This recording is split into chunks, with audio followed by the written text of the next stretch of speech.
시청자 여러분 안녕하십니까. 뉴스의 조수빈입니다. 유동규 전 성남도시개발공사 본부장 작은 돌을 던졌을 뿐이라고 했지만 이미 큰 파장을 일으키고 있습니다.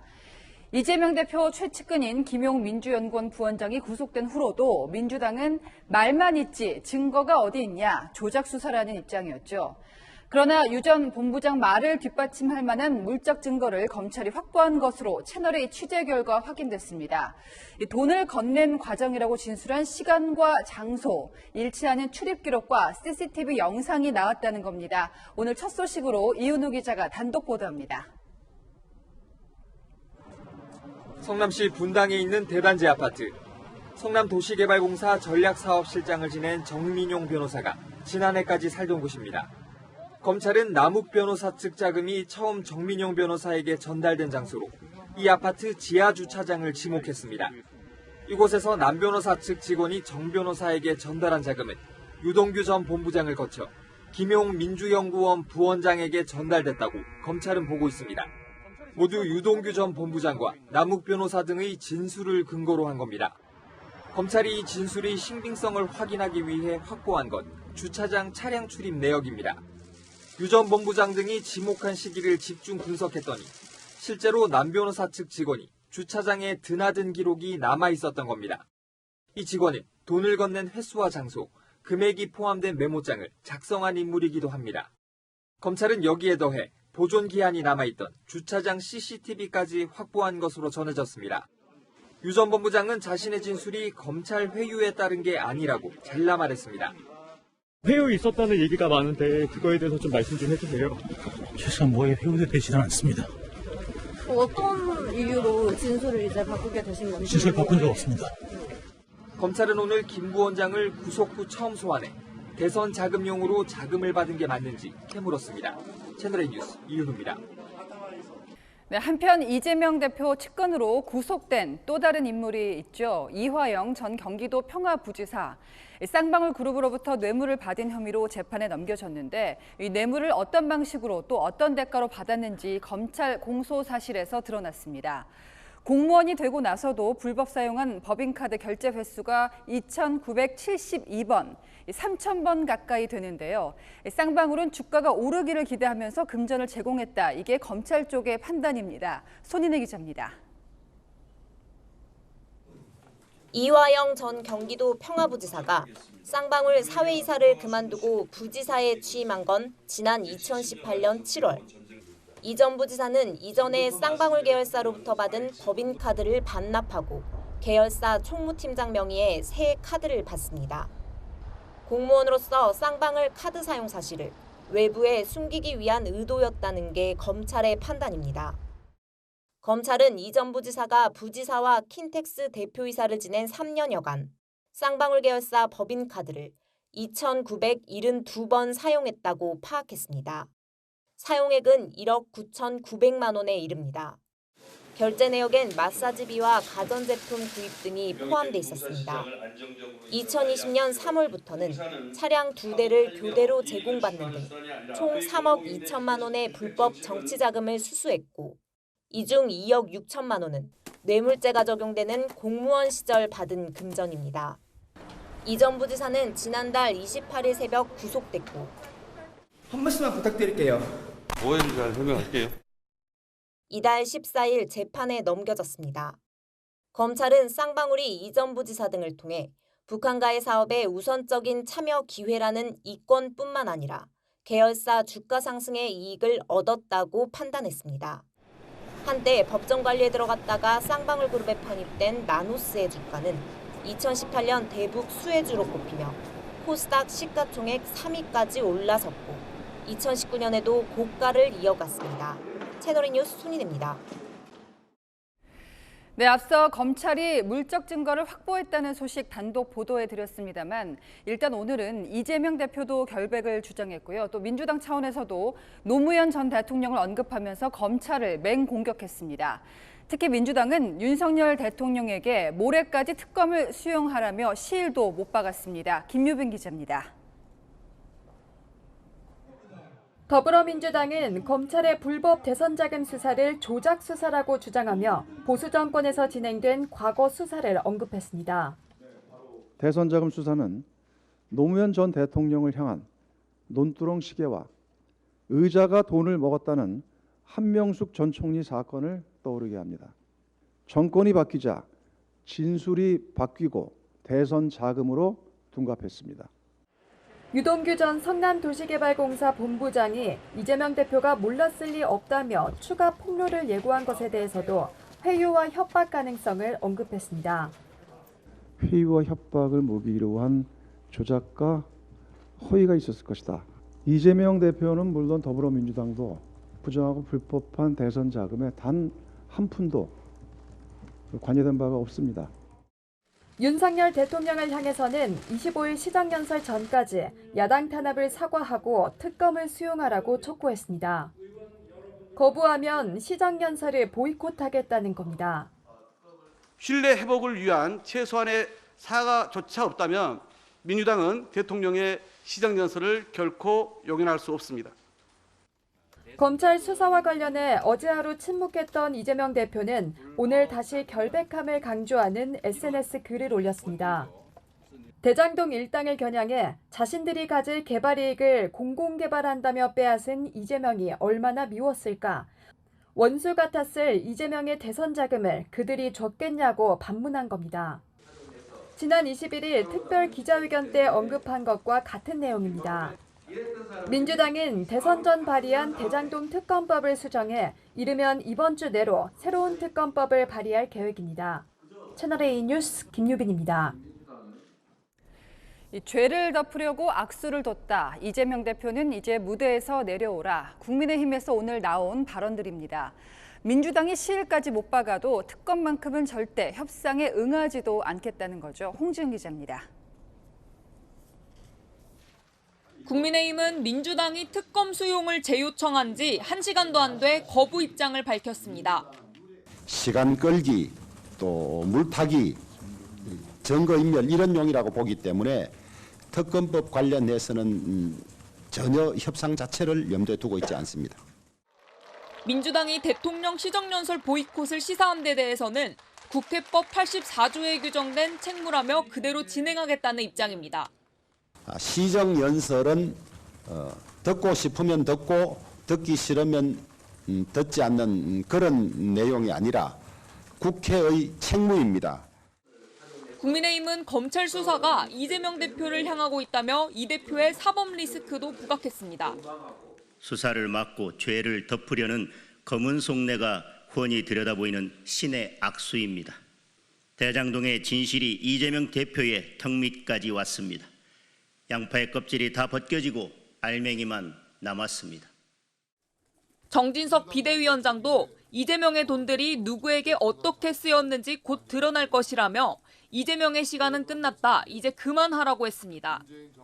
국민의힘은 이번 주 종합국정감사에서 유동규 전 본부장의 주장을 토대로 이 대표의 범죄 혐의를 따져 물을 계획입니다. 채널A 뉴스 홍지은입니다.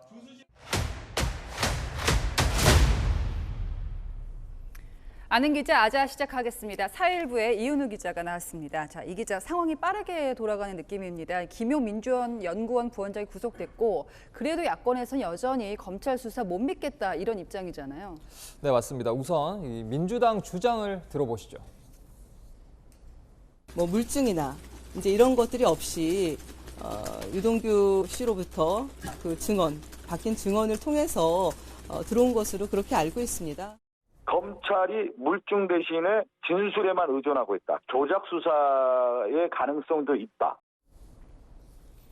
하지만 진술 당사자인 유동규 전 성남도시개발공사 기획본부장의 입장은 다릅니다. 검찰 수사가 증거 없이 증언에만 의존하고 있는 것 아니냐는 기자의 질문에 검찰이 증거를 다 확보했다 이렇게 답한 겁니다. 사실 유 전 본부장의 진술에만 의존할 수는 없고 민주당 말대로 진술의 신빙성이 있는지 분명히 따져봐야 되지 않습니까? 네, 김 부원장 이 구속영장이 발부됐잖아요. 네. 이걸 고려를 해보면 검찰뿐 아니라 이 법원도 유 전 본부장 진술에 어느 정도는 신빙성이 있다 이렇게 판단한 걸로 보입니다. 검찰도 구속영장을 청구하기 전에 이 관련 물증을 확보를 했는데 그 단적인 사례가 앞서 리포트에서 보신 주차장 출입 기록과 그리고 CCTV입니다.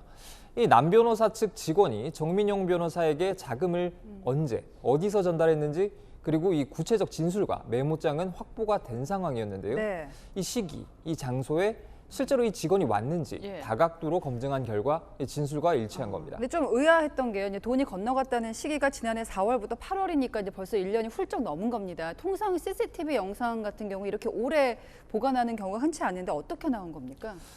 통상 아파트 CCTV의 보존 기간은 뭐 한두 달에 불과한 경우가 예. 많은데요.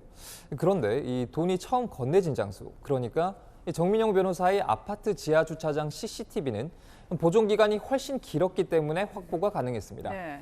저희가 확인해 보니 이 아파트의 일부 CCTV 보존 기간은 최대 5년이나 됐습니다.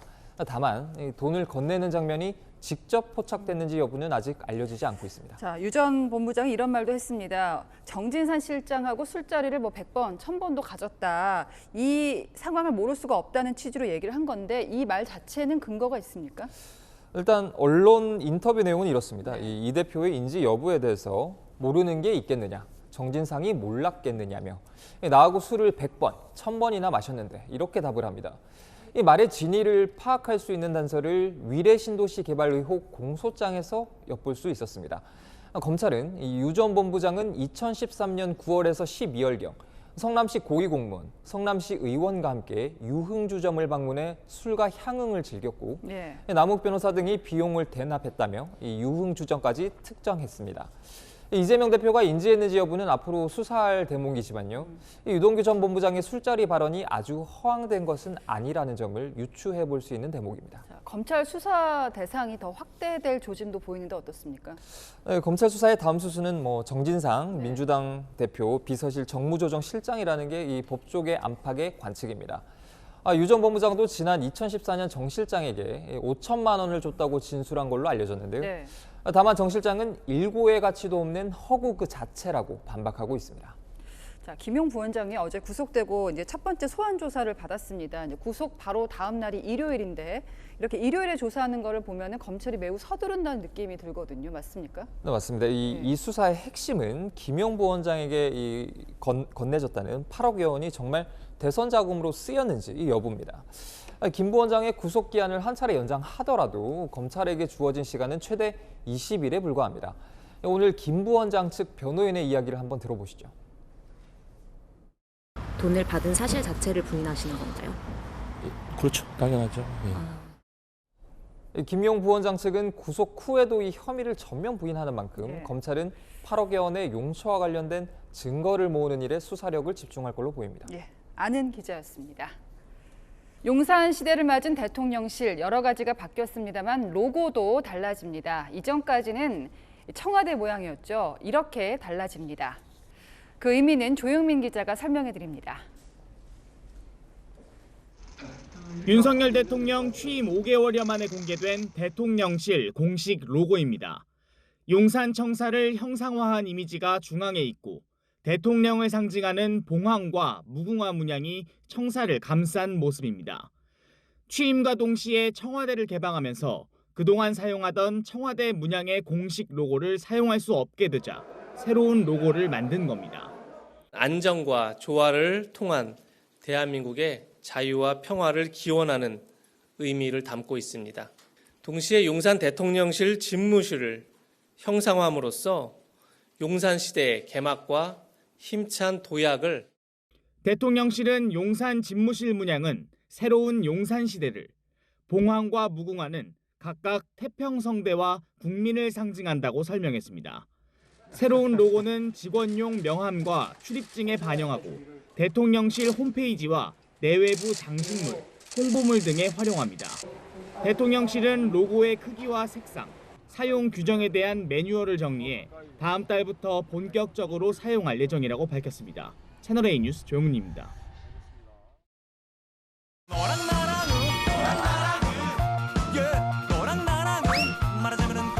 내랑내랑 정치부 최수연 기자가 나왔습니다. 첫 번째 주제는요.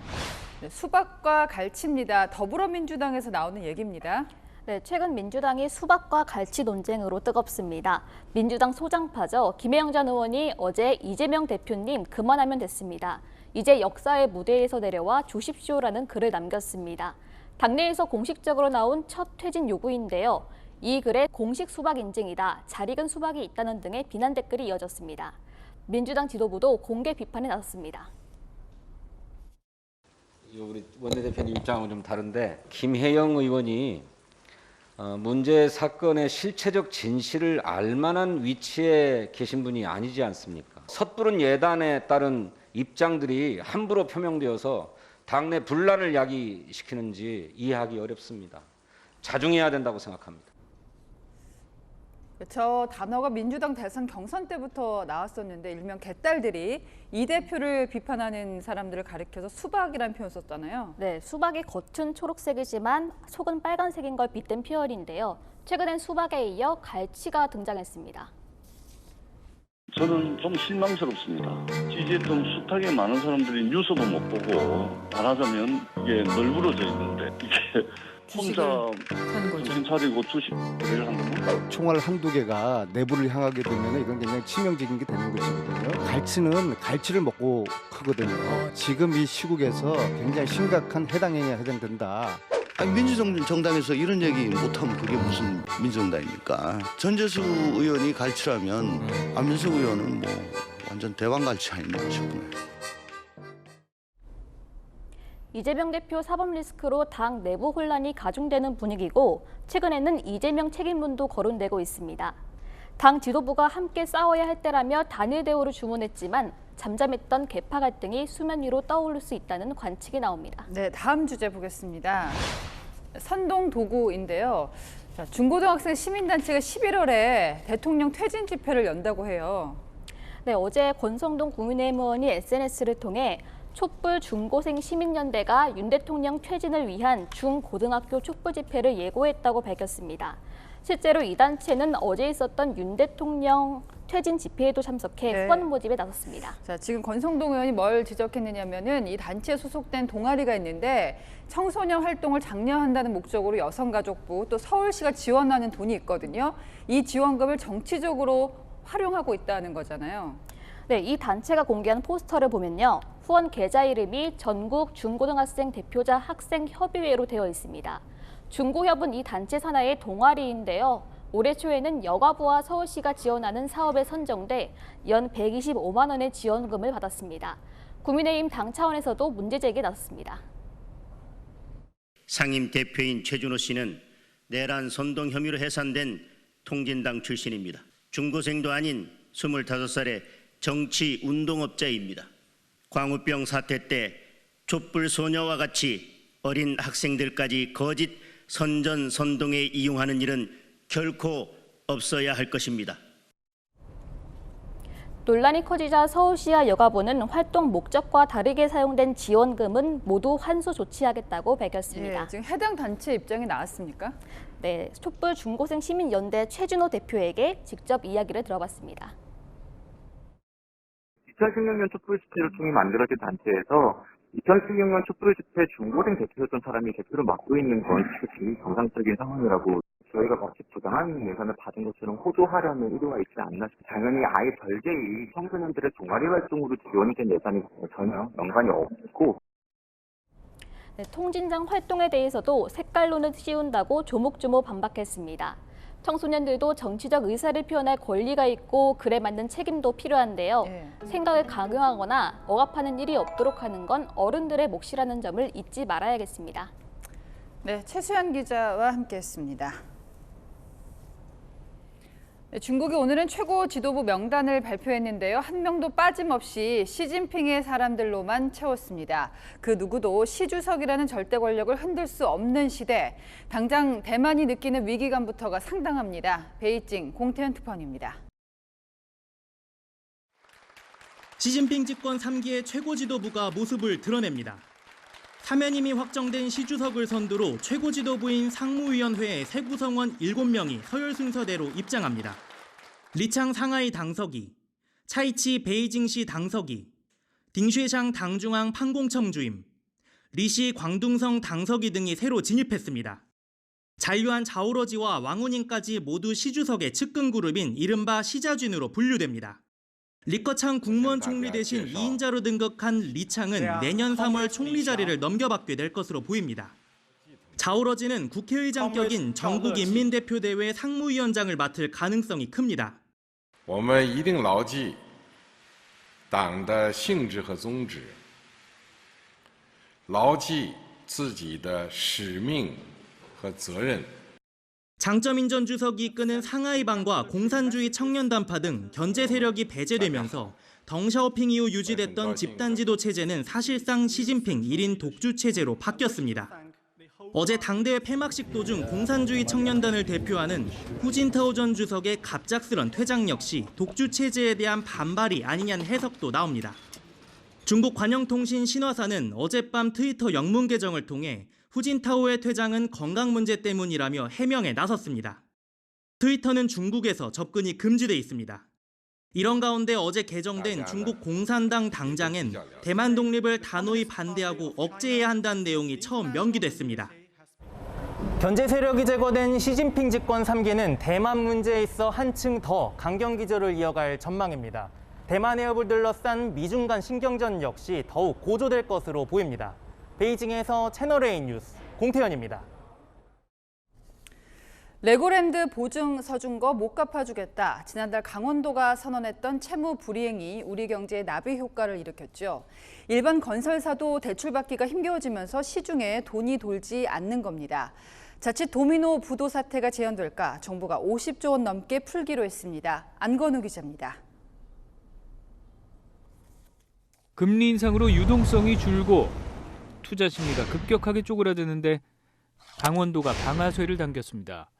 레고랜드 건설을 위해 발행한 채권의 채무 불이행을 선언하면서 돈맥경화 도미노가 시작된 겁니다. 국채만큼 안전한 곳에서 이런 사태가 터지자 투자자 불안은 커졌고 신용도가 낮은 회사는 물론 우량한 회사들까지 돈을 더 주겠다며 채권 금리를 올려도 자금을 빌리기 어려워졌습니다. 지방 중소건설사가 1차 부도 처리된 데 이어 대형 건설사인 롯데건설도 계열사에서 5천억 원의 운영자금을 빌리는 상황. 재건축 단지 최대 규모인 둔촌주공에서도 7천억 원의 사업비 조달에 실패했습니다. 단기자금 시장에 비상등이 켜지자 경제금융당국 수장들이 급히 모였습니다. 불안 심리 확산과 유동성 위축을 방지하기 위해 유동성 공급 프로그램을 50조 원 플러스 알파 규모로 확대하여 운영하겠습니다. 우선 20조 원의 채권 시장 안정펀드를 활용합니다. 펀드 가동은 2008년 금융위기, 코로나 팬데믹에 이어 이번이 세 번째. 이와 별개로 회사채와 기업어음 매입 한도도 8조 원에서 16조 원으로 2배 늘어납니다. 불안의 방아쇠였던 지자체 어음에 대한 지급 보증도 약속했습니다. 필요한 조치라고 봐야 되는 것 같고요. 다만 유동성 위기에 있는 기업들과 부실 위기에 있는 기업들은 구분을 해서 투 트랙으로 접근하는 그런 전략이 필요해 보입니다. 내년 상반기 만기가 돌아오는 회사채는 68조 원 규모. 위기가 가중되고 있는 만큼 지원 자금이 적기에 빨리 투입돼야 한다는 지적이 나옵니다. 채널A 뉴스 안건우입니다. 강남과 신축. 이 두 글자면 아파트고 오피스텔이고 실패를 몰랐던 게 엊그제 같은데 요즘은 분위기가 확 달라졌습니다. 이자는 뛰고 살던 집 처분도 되지 않으면서 20%만 겨우 입주한 현장 한 군데 먼저 보여드리겠습니다. 안보경 기자입니다. 서울 서초구의 도시형 생활주택. 지난달 26일까지 입주 지정 기간이었지만 단지 인근은 한산합니다. 임대 환영, 즉시 입주 가능이라는 현수막까지 걸려 있습니다. 업계에 따르면 140세대 가운데 입주 세대는 30채 남짓, 20% 정도만 입주한 셈입니다. 입주 예정자 협의회 측은 최근 시행사 측에 공문을 보내 약 40% 이상이 계약 해지를 고려하고 있다는 뜻을 밝혔습니다. 15억 원이 넘는 주택이라 담보대출이 불가능해 잔금을 치르지 못할 뿐더러 현재 거주 중인 주택을 팔고 입주를 해야 하는데 주택도 안 팔리는 겁니다. 설상가상으로 전세 거래마저 안 되는 상황. 10억 밑으로는 사실 처음에 없었어요. 시세는 한 6억 중반부터 9억 사이라. 그런데도 잘 안 나가고요. 강남권에 몰려있는 오피스텔 역시 사정은 비슷합니다. 내년 입주 예정인 한 오피스텔은 최저 분양가가 20억 원이 넘었는데 최근 7천만 원 가까이 떨어진 금액으로 거래 중입니다. 분양가대로 파는 무피나 분양가보다 싸게 파는 마피 물건이 쏟아지는 상황. 금리가 갑자기 오르면서 매매나 전세 모두 거래가 침체된 데다가 대출 규제까지 겹쳐서 사실상 삼중고를 겪고 있는데요. 그만큼 주택시장이 급냉하고 있다는 것을 보여주고 있습니다. 고금리로 인한 거래 절벽과 투자 심리 위축에 신축 불패, 강남 불패였던 부동산 시장의 공식도 무너지고 있습니다. 채널A 뉴스 안보겸입니다. 요즘 마약이 전방위로 퍼지다 보니 이런 일이 다 있습니다. 20대 남성이 하루 동안 마약을 2번 투약하고요. 2번 다 자수했습니다. 제정신이 들면 죄의식이 찾아오지만 결국 금단 증세가 더 강했던 겁니다. 김민환 기자입니다. 골목길에 나타난 경찰관들. 얼마 지나지 않아 경찰관 2명이 양쪽에서 팔짱을 끼고 50대 남성을 붙잡아갑니다.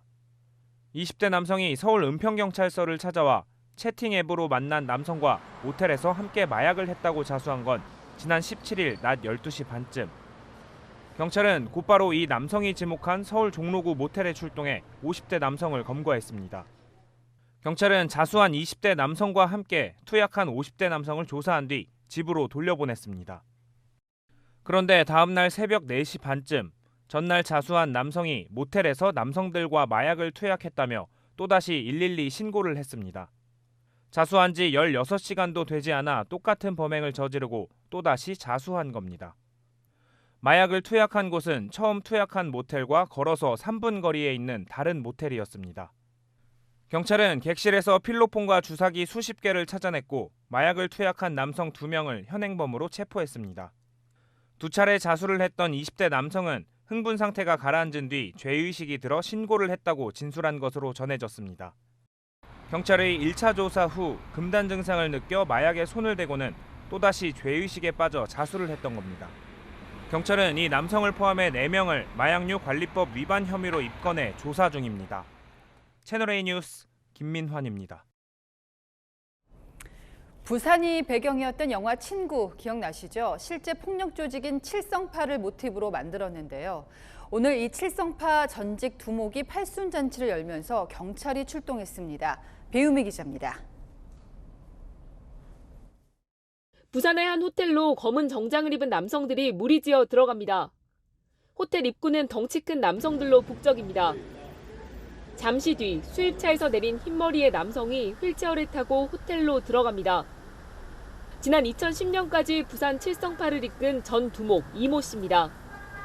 이곳에서 열린 팔순잔치의 주인공으로 전국의 조직폭력배 250여 명이 집결했습니다. 경찰은 행사가 열리기 1시간 전부터 안팎에 사복경찰관 50여 명을 배치하고 만일의 사태에 대비했습니다.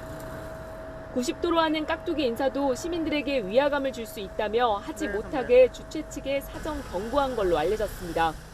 조직 간의 우발적인 충돌이나 그리고 위협까지 하는 행위로 주변에 불안감 조성하는 행위가 있었기 때문에 강력하게 대처할 예정입니다.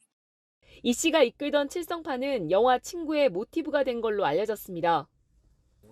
신 20세기파와 함께 부산 지역 최대 폭력 조직으로 두 조직은 최근까지도 대립하며 폭력 사태를 일으켰습니다. 지난해에는 주점과 장례식장, 길거리 등 공공장소에서 난투극을 벌이기도 했습니다. 지난 8월 경찰은 이들 조직원 73명을 무더기 검거했습니다. 전 두목 이 씨는 최근 조직 부하 등 자신을 돌보던 동성 간병인을 성추행한 사건이 드러나 경찰에 입건되기도 했습니다. 채널A 뉴스 배음입니다. 단풍이 절정입니다. 전국 명산마다 산을 오르는 분들도 많은데요. 단풍도 좋지만 산에서는 늘 사고 조심하셔야 합니다. 강경모 기자입니다.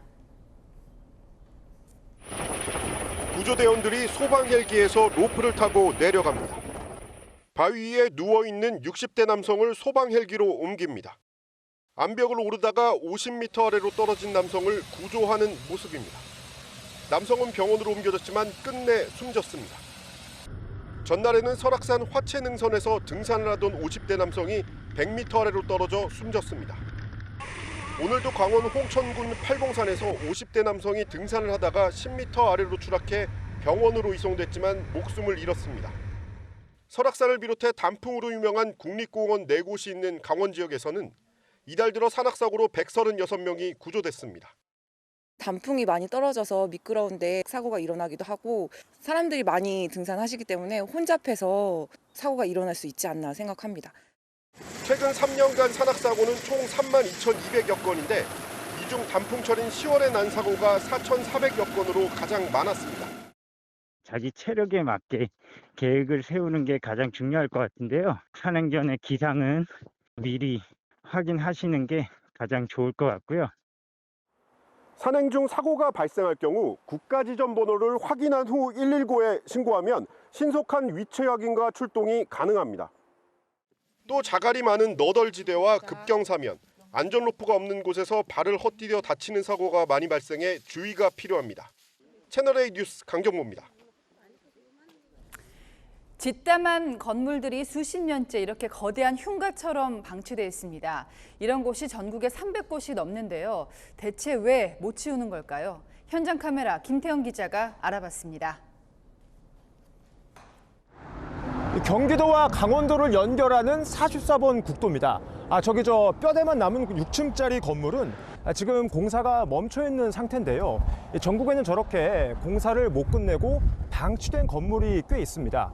어떤 상태이고 왜 방치되는지 현장으로 가보겠습니다.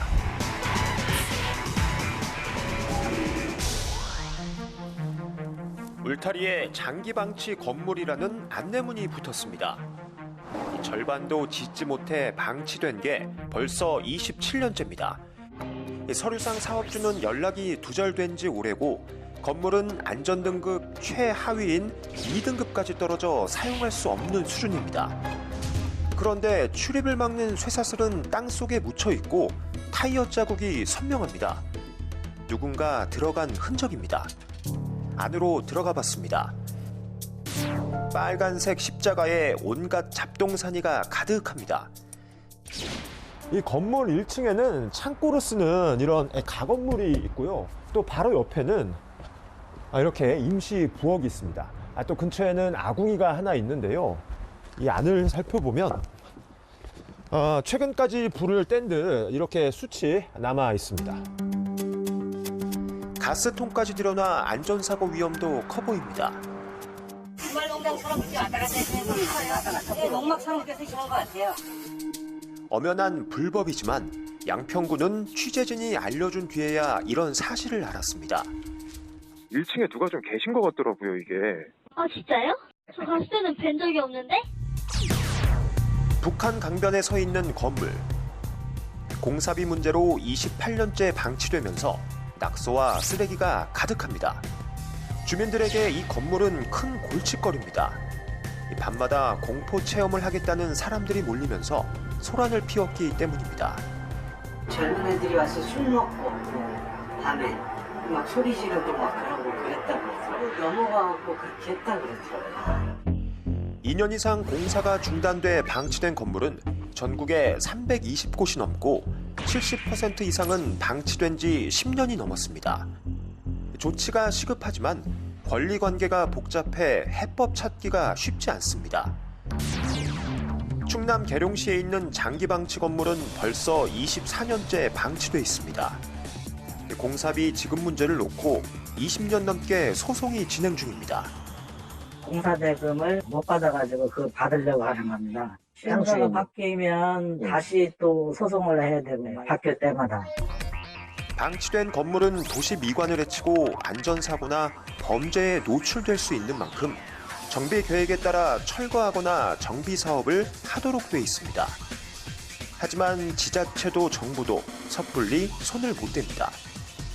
사적 재산인 건물 처리에 세금을 들인다는 부담이 크고 관련 예산은 후순위로 밀리기 일쑤입니다. 억대한 비용이 들어가는 일이기 때문에 기금에 대해서 구체적인 사항이 조성되지 않아 있어가지고 도심 속 흉물이 돼버린 건물들 모두의 외면 속에 안전 사각지대로 전락하고 있습니다. 현장 카메라 김태형입니다.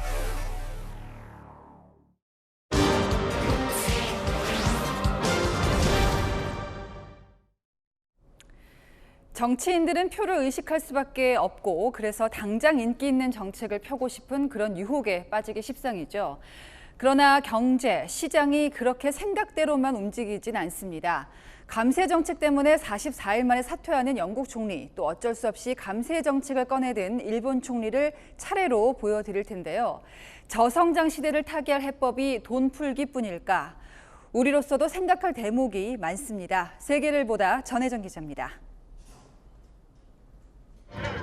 파란색 바탕에 유럽연합 깃발이 EU를 탈퇴한 영국 런던 도심을 뒤덮었습니다.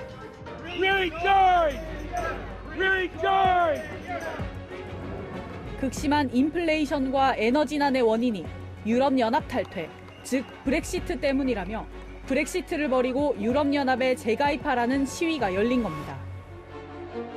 44일 만에 물러난 리즈 트러스 총리의 퇴임과 동시에 변화를 요구하는 목소리는 오히려 더 커지고 있습니다.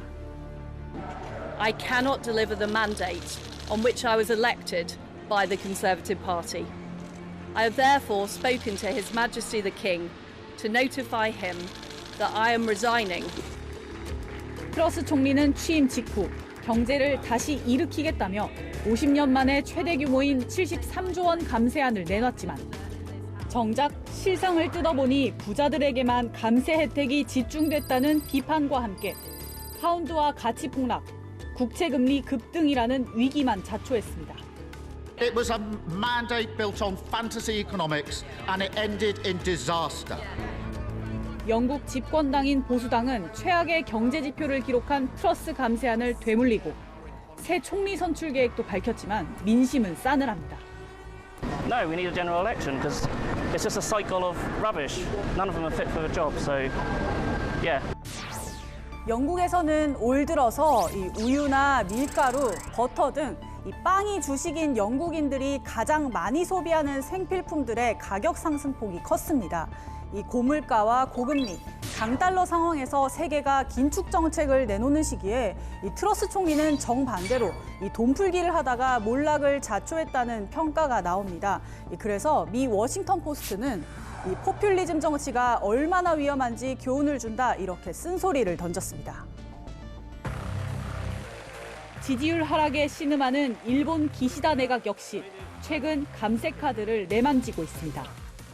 家計企業の電力料金負担の増加を直接的に緩和する前例のない思い切った対策を講じます。 대표적인 게 전기와 가스 요금을 10% 인하하는 방안입니다.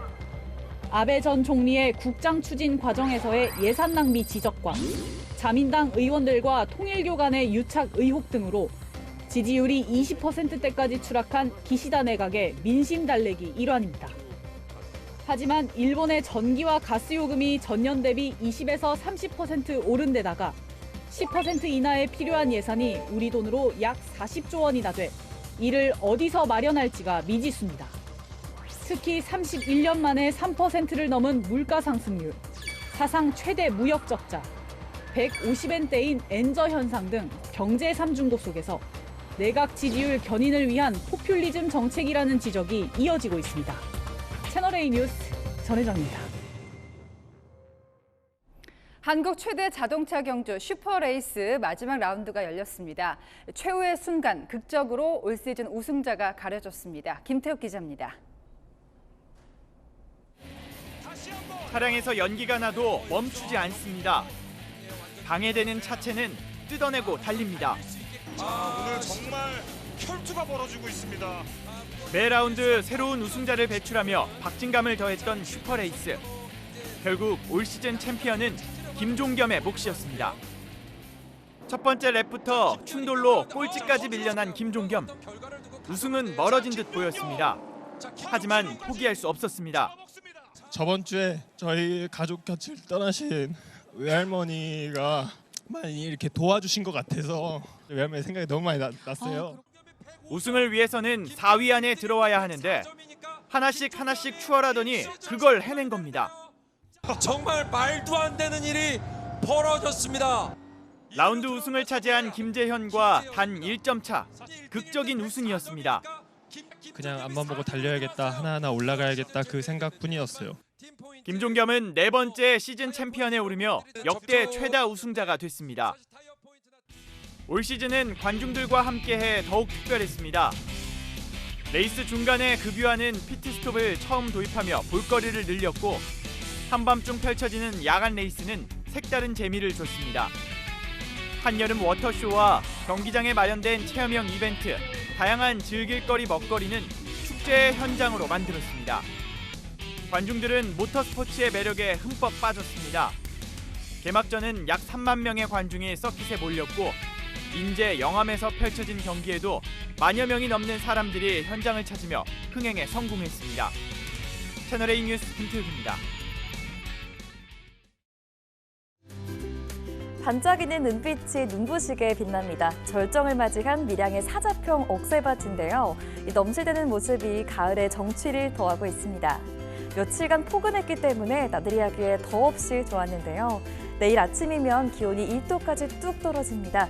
철원 1도, 서울과 대전 6도에서 시작돼 중부지방에선 겨울 코트나 경량 패딩을 준비하시는 게 좋겠고요. 낮엔 기온이 10도 가까이 올라서 일교차가 클 전망입니다. 강원 영동과 경북 해안가엔 모레 새벽까지 비가 이어지겠습니다. 최대 50mm로 예측되고요. 강원 산지엔 눈으로도 내리겠습니다. 이번 주 기온은 오르락내리락 하겠지만 일교차 큰 날씨는 계속되겠습니다. 날씨였습니다. 뉴스에 마칩니다. 시청해주신 여러분 고맙습니다.